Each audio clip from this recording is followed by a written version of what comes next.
Welcome, ladies, to the Real Estate Investor Show, providing inspiration, strategies, and insight to empower women investors to live balanced and financially free lives. Now, here are your co-hosts, Liz and Andressa. Investors, as we all know, financing deals can be very challenging. If you are looking for funding for your next real estate transaction, we want to introduce you to Fund That Flip. Fund That Flip is a lender that gets you fast and affordable capital on your 1 to 4 unit projects, including single family rental and new construction. Ladies, we have known the founder, Matt, and his company for many years, and they are the real deal. So, Andressa, where can they learn more? Ladies, if you're looking for great terms and reliable service, check out fundthatflip.com/investor. She was only 19 when she started in the construction field. Now, Jenn Patrino is the co-owner and president of TierView Development, where she oversees a $30 million portfolio comprising of several 100,000 square feet of commercial, mixed use, and residential space. On today's episode, we cover so much with Jenn, including the most critical qualities you must have in this business, how to get through zoning with less headaches, and the best way to evaluate if an opportunity is right for you. Welcome back, ladies. This is Liz. And this is Andressa. Welcome back to the Real Estate Investor Show. Very excited to have you all back on this awesome journey that we're on with you to empower and help women live financially free lives and live balanced lives, if that's possible. And it is possible because that's what we're up to with this community and just all the things that we're in the conversation with women and trying to, get better in our lives, right? That's what this is all about. So thanks for being on with us. Andressa, you're doing well? I'm doing well. How about you? What's up? I'm doing well. I'm doing very well. I wanted to kind of mention this at the beginning about the idea of celebrating wins and how all of us, I don't know about you, the ladies listening, and you, Andressa, and Jenn, welcome. Jenn to the show. We're going to jump into her story in a moment, but welcome, Jenn, by the way. Thank you. Happy to be here. I wanted to mention celebrating wins because about 6 years ago, Matt and my husband and I made the goal of wanting to move. We had the goal. We, we're big believers in the law of attraction. We created like an image board and just, we really had the intention of moving. And different things happened. We, had 2 kids and all those sort of things and different things in our business. And that dream was still there. Not dream, but that intention was still there. But I didn't see it. I didn't see the home. We didn't have the result. And today we're closing on our house and I'm really excited. Yay! Congratulations. Thank you. And I have this, it's so funny when you accomplish something you've wanted for a long time to not get caught into the, okay, what's next? Yeah. And, versus because I'm busy with packing my house. I'm busy with moving. It's kind of like a mini renovation project, which is up our alley. But I haven't getting contractors lined up. And I'm like, I got to stop today and just really get present that this was something I've wanted a long time. I'm getting a little emotional.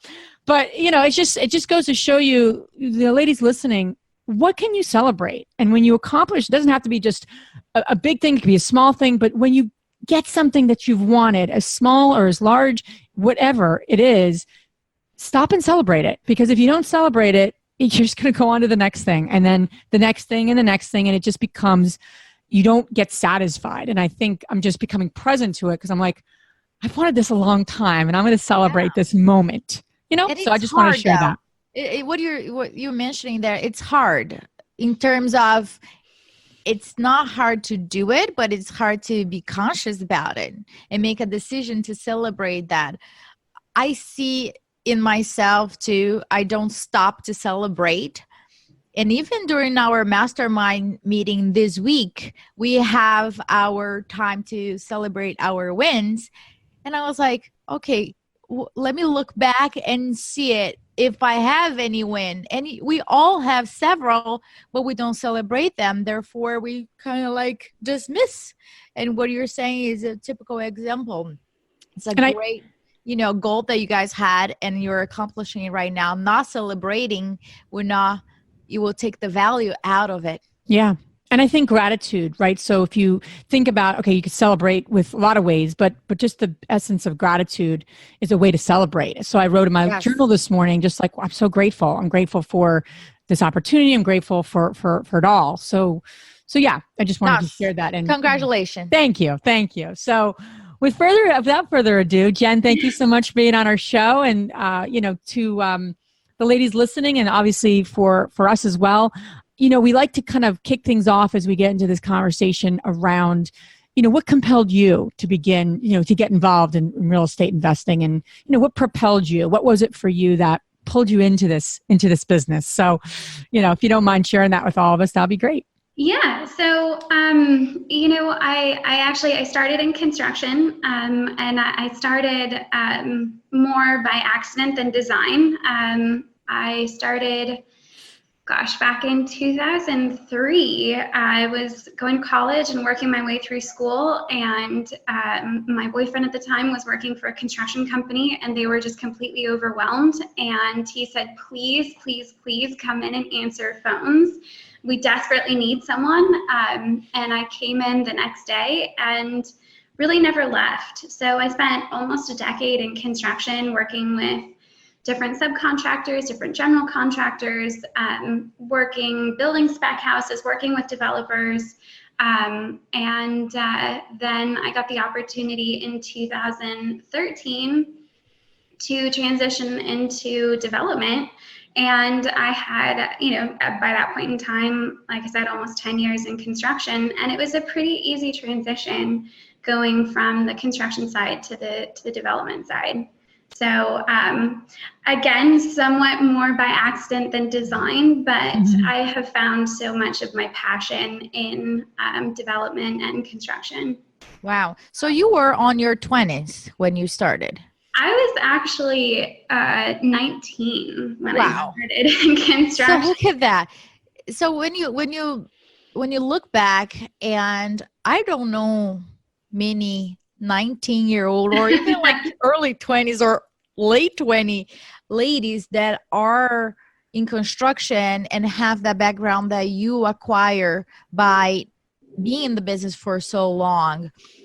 And walk me through the knowledge that you acquire and how getting into the business such an early age helped you to develop what you have now. Sure. I mean, starting as early as I did was a little bit of a double-edged sword. So coming in at 19 in the early 2000s, the construction industry is a very slow-moving industry. It still is an industry that's predominantly men. So 19-year-old me was a little bit of a shock. So I was really excited to learn. A lot of what I learned in the first couple of years was more operational about running a business, running a small business, which has been incredibly crucial as I've worked my way through my professional career. Development is, for the most part, a small business. It never really stops being entrepreneurial. So all that experience that I had from a very young age was really super helpful. So the company that I started working with, answering phones when I was 19, I was practically running by the time I was 21. So I just sort of kept taking on more and more responsibility as I saw things that could be improved or things that weren't going as well as I thought that they should. I just sort of gathered up responsibilities. It wasn't really until I was in the business for, 3 or maybe even more years before I really started getting into the specifics of construction and started taking over some of the bidding and the scheduling. I really didn't start reading plans until I was maybe 6+ years in, when I started working with a couple of different general contractors. And it's still not, even after having spent 10 years in construction, there's still so much more that I need to learn. I work with a general contractor now who just blows my mind with the things that he sees. But I have enough knowledge in order to walk a job site and speak intelligently and meet with architects and things like that. And enough to really be dangerous, enough to be productive and useful also. Jenn, it's interesting. You think about that transition. You said you were answering phones, and within 2 years, you were actually running the company that you were answering the phones for, as a early 20-year, in your early 20s. I mean, that's really remarkable. So let's talk about that for a moment. I mean, what in your approach, so you're answering the phones. What was the first opportunity that gave you this idea of this business could be running differently, or what was that first project? Because I think that's the big thing that limits sometimes all of us, in taking the next step, right? And we're here. We want to be here, and how do we get there, right? That's kind of, I think, a big conversation. So for you, you're answering phones. You're in the midst of this construction company.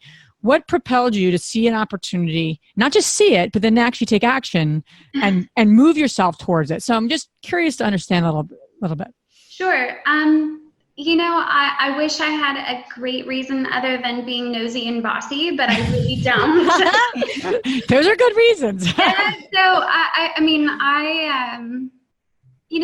Something that I talk to my partner about a lot is there's this beautiful ignorance that exists when you're young and you're early on in a certain career where you don't understand how much of a risk that you're taking until much later. And that's really the case here of, I had no idea quite how nosy and how bossy I was until much, much later. And it was somewhat of that ignorance and arrogance of youth that allowed me to, really just kind of dive in there and start telling people what to do. I had worked for several large retail companies, Victoria's Secret, Crate & Barrel, Abercrombie, before I started working in construction. So I had some level of awareness of what large corporations thought of as good business and how to go about things. And I saw how dysfunctional this small business was, and the lack of controls. And then, so there was some level of insight there, but it was also just listening to the clients that I was talking to, listening to the construction workers that worked for the company. And they had a lot of really great ideas, and they had a lot of insights in how things were not running well, maybe not necessarily ideas on how to fix it, but they could identify where the holes were. And there was certainly a lot of trial and error, a lot of things that didn't go nearly as well as I thought that they would, things that were great on paper but just didn't play out. And I was lucky. I had a boss who gave me a lot of freedom and a lot of encouragement and a lot of responsibility at a very young age. Wow. I think that's a blessing when you don't know what you don't know and you just go for it. Yes. Right? Yes. Because you don't have the fears and then you just go as if that's exactly what you're supposed to do. And I'm a big believer on that. So walk me through, that was the scenario at the beginning. How is your life, your business life right now? How does that look like? When I heard the numbers that you have on your pipeline, I was like, how are you not getting insane yet? Yeah. That was my question. So talk to the ladies that are listening about what's going on in your business at this moment. Sure. So currently we have 9 completed projects. I think it's 9. I might be off. I think it's right around there. And we have 5 active construction sites, 3 of which are wrapping up within the next 30 to 60 days, and then 2 others that just got started. We have about 75 stabilized rental units, predominantly here in Philadelphia, but 1 building in Austin, Texas. And between the units that we have that we just started and the rest of our pipeline, we have about another 250 units that we're going to be delivering over the next 18 to 24 months if we stick to our current schedule. Got it. So the projects that are under construction at this moment, are they single families, multi, or commercial? Yeah. Oh, I'm sorry. So they are all either just residential multifamily or mixed use. So it's predominantly multifamily.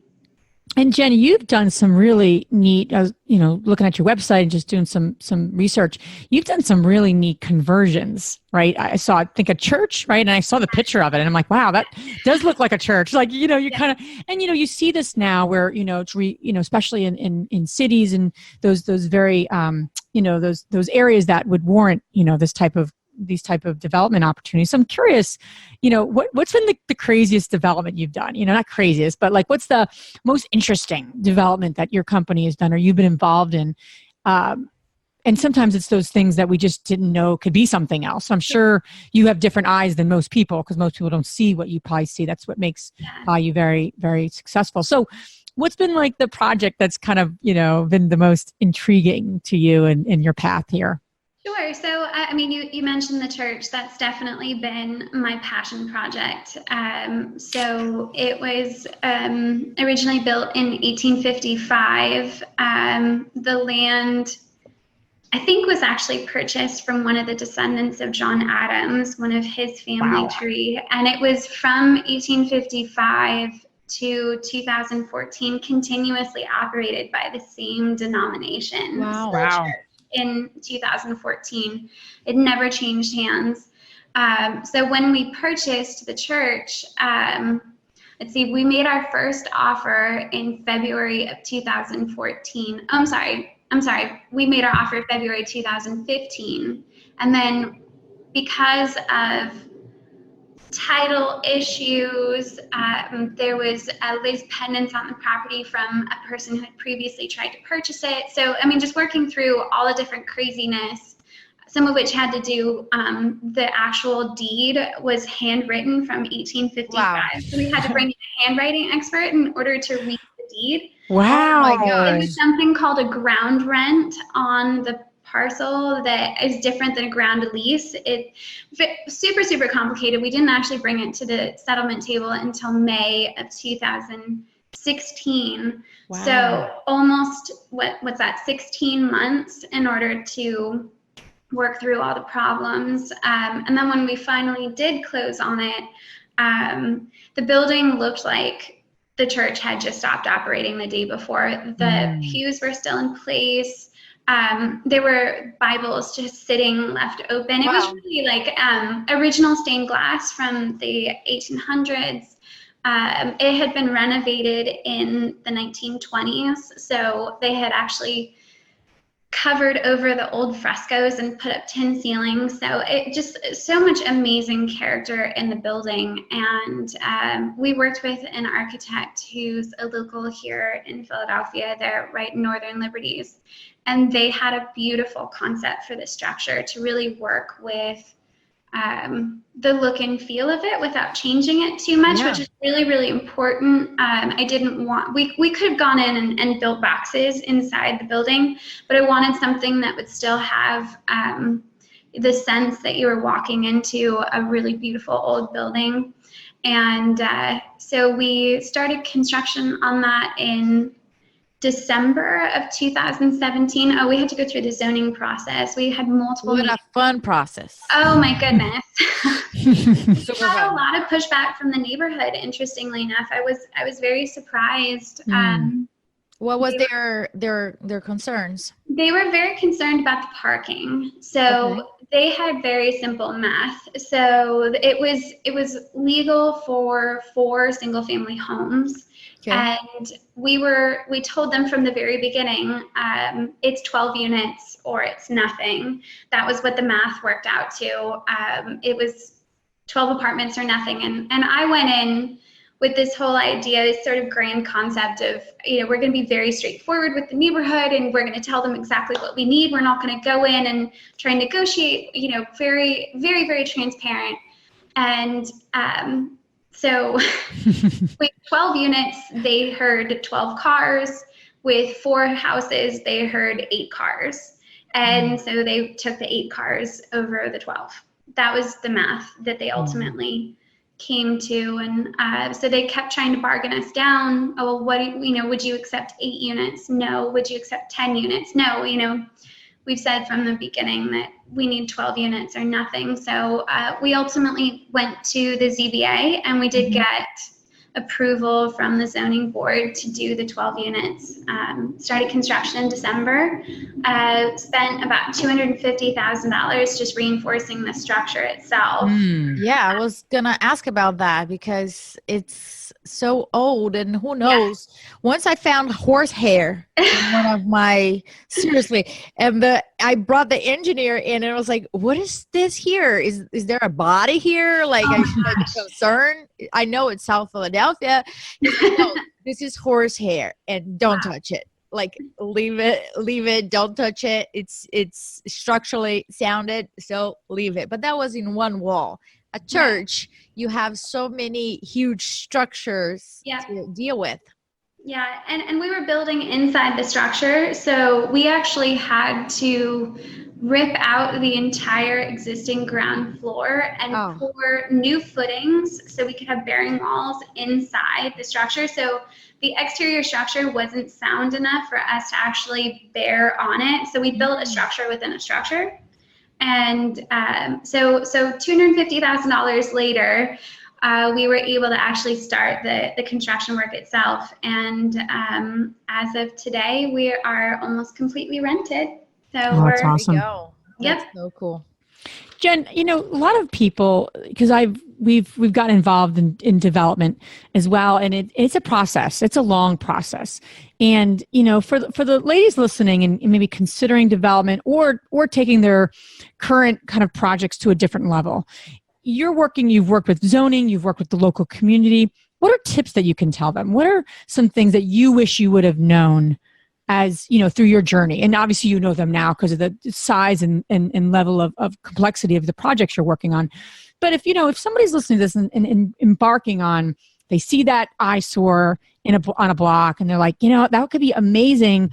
Oh, I don't want to deal with zoning. I don't want to deal with this. So they just pass it by. So what kind of words of encouragement or tips or strategies can you say to them, or we can give them to say, well, here are some things when you're dealing with zoning and you're dealing with the local community that you've learned? Sure. So, before I even go to the specifics of dealing with the zoning and the local community, I want to actually go back to what you started the conversation about, which is celebrating wins. I think it's so incredibly important. And one of the things that I think is really very, very important to know when you're first getting into this business is that above and beyond specific knowledge or having capital or anything like that, this business takes tenacity. You're going to get so many slaps down, so many kicks when you're down. Tenacity is the word for it. Sometimes one of those wins that you need to celebrate is just getting through a rough day. Dignity, integrity, those things are so incredibly important. I've told people, if you're the type of person that is easily discouraged, this isn't the business for you. You've got to be able to take those hits and keep on coming. So that's the first one that I would say is just kind of hang in there. Mm-hmm. And then as far as dealing with zoning and the neighborhood, unfortunately, these neighborhoods, some neighborhoods are more sophisticated than others. So when you're dealing with neighborhoods like Sosna or Fishtown, who they've seen a lot of development projects come through, they speak the language, they know what we're looking for, they know the things that neighborhood RCOs have control over and what they don't. So specifically zoning issues. So zoning issue would be like, can I add an extra story? Can I have a pilot house for a roof deck? Things like that. How much parking do I need? Zoning shouldn't be talking about what color brick you're going to use or if you're going to have a metal panel or things like that. Those are design issues. But in a less sophisticated neighborhood, you're going to end up getting people that are asking questions. And there's a level of education that can take place there. But unfortunately, I think it's really just important to understand what the neighborhood's concerns are, which is their longtime residents and their concern that their neighborhood is changing and that they don't have any control over it. So it's just being very sensitive to that. And even if it's something that you can't change or you don't have control over, just hearing their concerns and being aware of them. And then the zoning board, depends upon what they had for breakfast. That is so true. That is the truth. So true. So I would just say that be prepared. Their questions quite often are very straightforward. Sometimes you'll get something that feels a little bit out of left field. But if you know your project, you know the design, owners always should go and participate as much as possible. And advocate for your project. There's definitely something to be said for passion. So yeah, I guess that's all the advice I could give. Yeah, I want to just tap a little bit on what you're saying about having a community that they are sophisticated. Correct me if I'm wrong. When you were saying sophisticated, you were mentioning about their knowledge regarding real estate code and rules and that type of thing. Yep. Mm-hmm. Because what we have found, ladies, is that when we go to the community, some members of the board or the community itself have no knowledge about real estate, and sometimes it doesn't make even sense. We shouldn't even be discussing that. Right. And I have a funny example. So we have just one, Andres. That's all you have.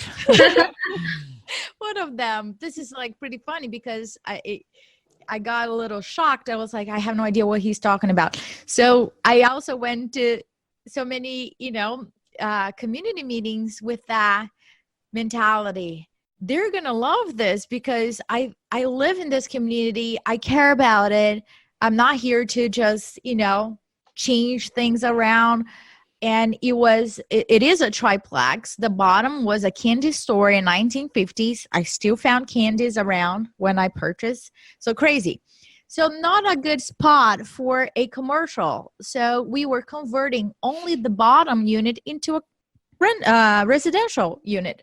So I was like, right? Pretty straightforward, nothing crazy. And then one of the community members raised his hand and he said, "Are you keeping that chicken coop that you have in your roof?" And then I was like, a what? I was like, I'm not understanding. Sorry, English is not my first language. Maybe I'm just not hearing it right. And then one of the board members, who was an architect, super nice guy, he started laughing like hysterically. And then I was like, I'm not understanding. And he's like, "Sir, that is not a chicken coop. That's what we call pilot house." Right? So that's how people get out into their roof deck. He's like, "Okay. I just had that question." So he sat down and everybody voted against that. And then I was like, so I'm not understanding. So you guys want commercial? No, we don't want commercial. I was like, okay, so you don't want residential, you don't want commercial, kind of like I'm limited here. So you want to leave it as it is? No, it's falling apart. We don't want to leave it as it is. I was like, okay, so I think our conversation is over. And then we went to the ZBA and it was totally fine. But you've got to have this, line of thinking that is just not predictable as you think it will. It's not rational as you think it will. People are concerned about parking and different things. So it's always this community feel that you need to understand their concerns or try to understand their concerns and just move forward. It's just business and you are trying to improve the community. And that's my point. Yep. Yeah. No, absolutely. And I love that, Jen. Sometimes you just want to listen to people and that's what you have to do. Yeah. You can't do everything they want, but you want to listen and empathize and know that you're hearing them. You really, and that's something, there's something to be said for that, even if you can't do exactly what they want. No, that's great. And so Jen, I want to jump into the analyzing deals. I'm sure you come across a lot of deals on your table, and underwriting a deal, it takes a lot of time. So I want to for the ladies that are listening now and are developing, what are the items that you are looking in a deal? What are the red flags? Where are the deal breakers? What makes a deal for you? Mm-hmm. You know, in some ways, it is complicated. I don't want to say that it's not, but what I would say is to identify what your strengths are, and to be able to boil down what your investment criteria is to say anywhere between 5 and 10 points, and to be really, really rigorous in your application of that criteria. So if your strength is construction, you can build for below market, then you know you can run your model based upon that. If your strength is knocking on doors and buying things that are really a discount to market, then your investment criteria is probably going to have something to do with that.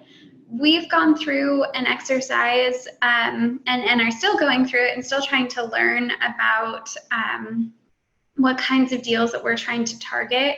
And we've come up with about 8 different bullet points of how much we want to pay per door, locations, and those locations have to do with walk score, transit score, bike score, location to a major supermarket, location to a major transit stop.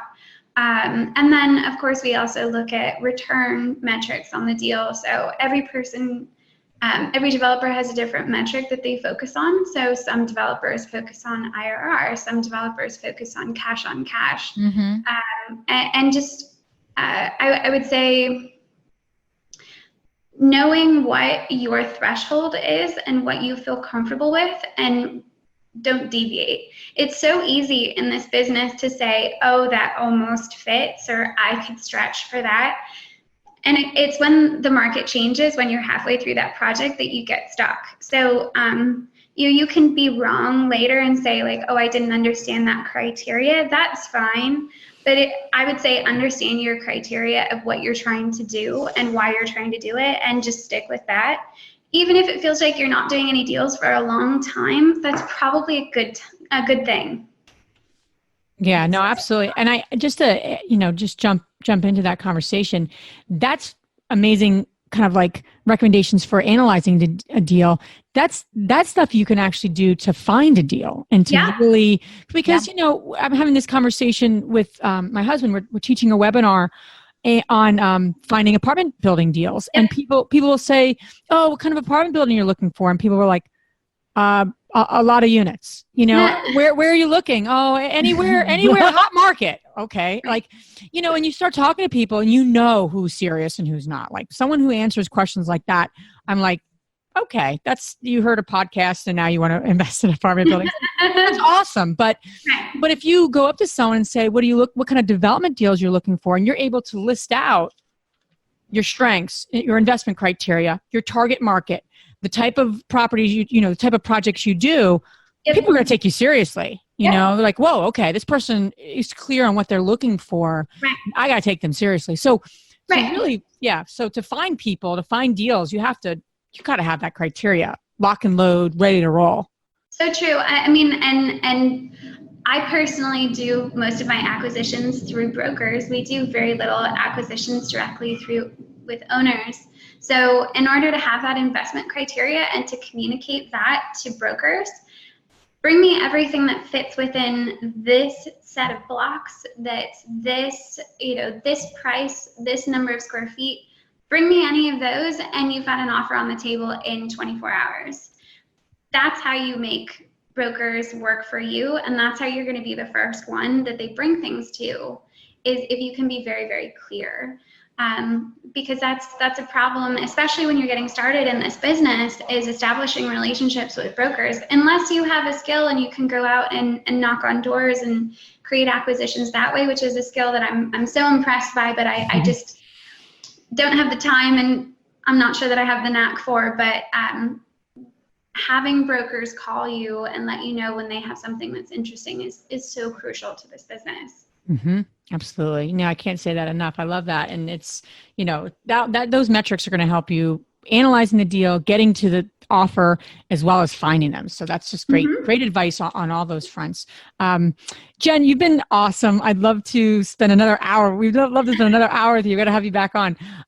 Where can ladies listening to this find more out about you, the great work you're up to? The pictures, by the way, on your website are amazing. So, if you guys are looking for design ideas, and, Jenn and her team are phenomenal at that.